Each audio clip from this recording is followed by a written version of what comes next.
C'est aujourd'hui, jeudi 29 avril, que Julien Rossignol, directeur du pôle santé Arcachon-La-Teste, recevait en ses murs Madame Elisabeth Moreno, ministre déléguée auprès du Premier ministre, chargée de l'égalité entre les femmes et les hommes, de la diversité et de l'égalité des chances. C'est autour d'une table ronde que Madame la ministre a pu féliciter l'ensemble des acteurs locaux dans la lutte contre les violences faites aux femmes.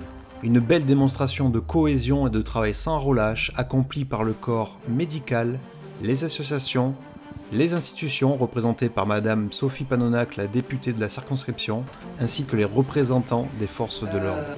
Après avoir salué le travail accompli par les associations locales Solidarité Femmes Bassin et Femmes Solidaires, Madame la ministre a assisté à la signature de la Convention pour aider les femmes victimes de violences et à la signature du protocole d'égalité femmes-hommes du centre hospitalier d'Arcachon. Alors, ce que j'ai découvert, je vais être sincère avec vous, je n'ai pas découvert la structure de ce centre hospitalier qui est tout à fait remarquable, puisque je suis venue justement parce qu'on m'en avait parlé. On m'avait parlé de ce travail de collaboration qu'il y avait entre ce centre hospitalier, les associations, la police, la gendarmerie, pour faire en sorte que les femmes qui sont accueillies dans ce centre hospitalier et qui viennent déposer, enfin pas déposer plainte, mais qui viennent pour être soignées parce qu'elles sont victimes de violences conjugales, puissent trouver dans un seul lieu à la fois un accompagnement psychologique, évidemment être soignées physiquement, mais avoir aussi accès à une assistante sociale et pouvoir être prises en charge dans la globalité. Et je crois que c'est ce que j'ai découvert, c'est un engagement de médecins, de personnel social absolument remarquable, qui travaille avec des associations qui sont très engagées sur le terrain, et je voulais saluer ce travail collectif parce que ce fléau des violences conjugales ne pourra être éradiqué qu'avec un travail collectif et un triptyque vertueux à mon sens, c'est les politiques publiques, les collectivités locales, les collectivités territoriales, les associations et puis les entreprises également qui s'impliquent de plus en plus sur ce genre de sujet.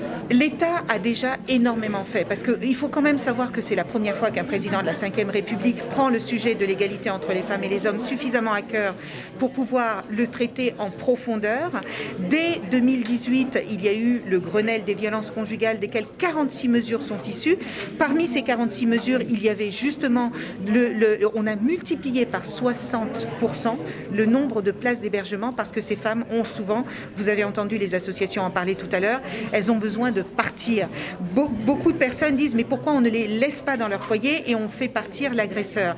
Eh bien parce que les femmes ont besoin de partir pour quitter ces violences. Les bracelets anti-rapprochement qui ont été mis en place par le garde des Sceaux en fin d'année dernière sont là aussi pour éloigner les agresseurs.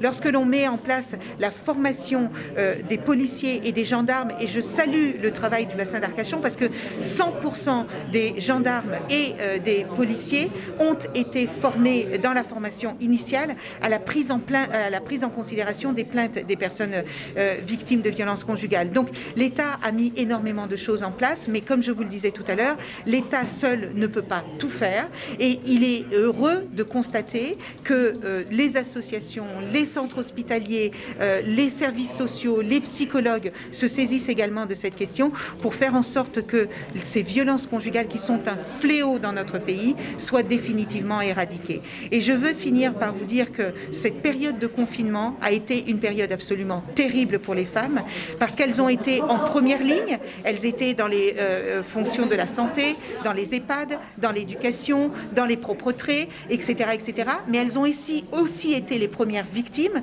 puisqu'on a vu les violences en Gironde, par exemple, augmenter de 50% lors du premier et du deuxième confinement. Et ce travail collectif est donc absolument essentiel. Je veux rappeler que dans notre pays, il y a plus de 220 000 femmes qui subissent des violences, celles qui en parlent, parce que la plupart sont encore sous emprise, elles ont peur, elles ont honte, et j'ai envie de vous dire qu'il est temps que la honte change de camp.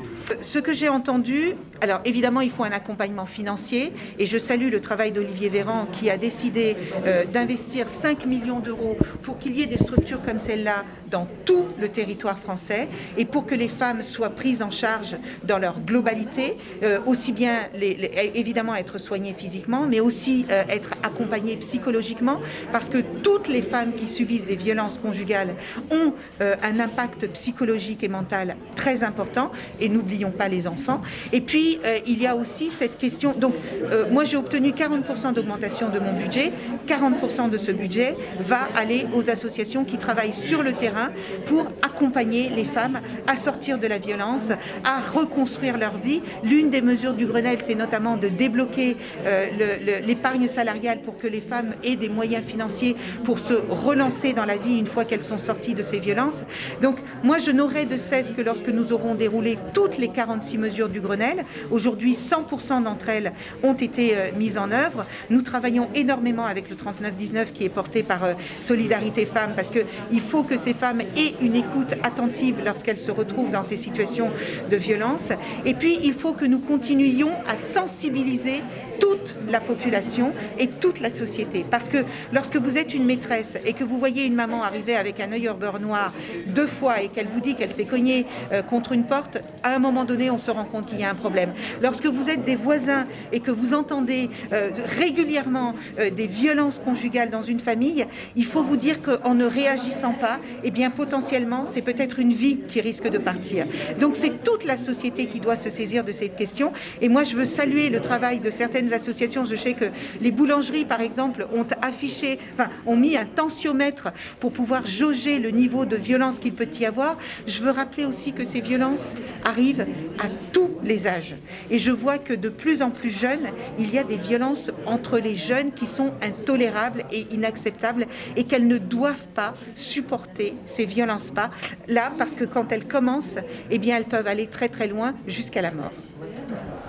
Alors, vous l'avez dit, la garde des Sceaux a rajouté des dispositifs sur le plan pénal. Est-ce que vous est-ce que vous estimez la réponse pénale suffisante aujourd'hui? Eh bien, ce que je peux vous dire, c'est qu'elle est en train largement de se développer. On a démultiplié les ordonnances d'éloignement des auteurs de violences.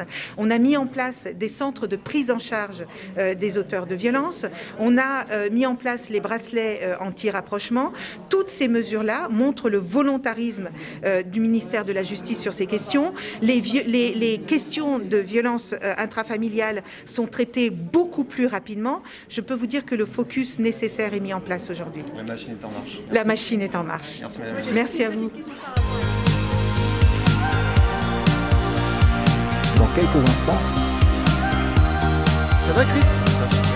Bon, je t'ai réservé une belle surprise.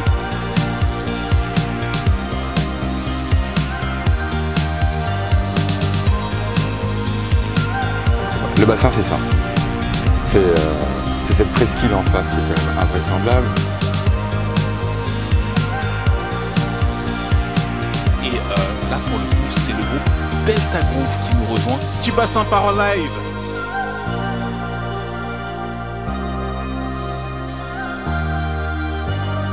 Yves Foulon, le président, il explique l'importance de préserver le cadre sous. Il est là. Jack, what can you say? How are you? 29 août à la salle Omnisport Étienne Turcot. Je t'explique. Nous, sur le bassin, beaucoup d'entre nous... Etc. de faire de la déco sur caillou.